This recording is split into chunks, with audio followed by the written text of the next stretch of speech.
Dopo tanta attesa, finalmente il Comune di Agrigento ha approvato e pubblicato l'avviso per la selezione dei progetti culturali per la promozione e l'organizzazione delle iniziative collegate all'evento Agrigento Capitale Italiana della Cultura 2025. L'avviso ha come obiettivo quello di selezionare progetti per la promozione e l'organizzazione delle iniziative collegate all'evento Capitale Italiana della Cultura, che dovranno essere contraddistinte da elevato e riconosciuto livello culturale, comprendendo in termini ampi la valorizzazione del patrimonio culturale, materiale e immateriale della città, del territorio agrigentino, tramite, a titolo esemplificativo, spettacoli ed eventi performativi, esposizioni, attività di laboratorio, di intrattenimento, di aggregazione e di inclusione sociale, al fine di arricchire l'offerta culturale di qualità della città e della nostra provincia.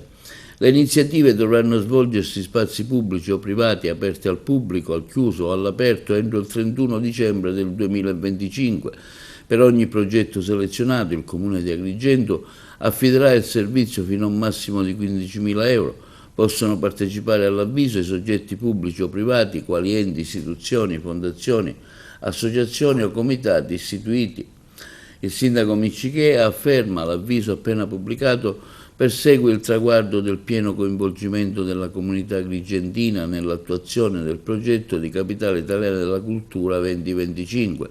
Questa è l'occasione per esaltare e valorizzare i talenti, le energie e le visioni che nascono nel nostro territorio. Invito pertanto, afferma Miccichè, gli operatori culturali, le associazioni e le realtà attive a partecipare con entusiasmo, idee e passione. Insieme possiamo costruire un programma ricco, inclusivo e capace di lasciare un segno profondo e duraturo nella città e nella nostra provincia.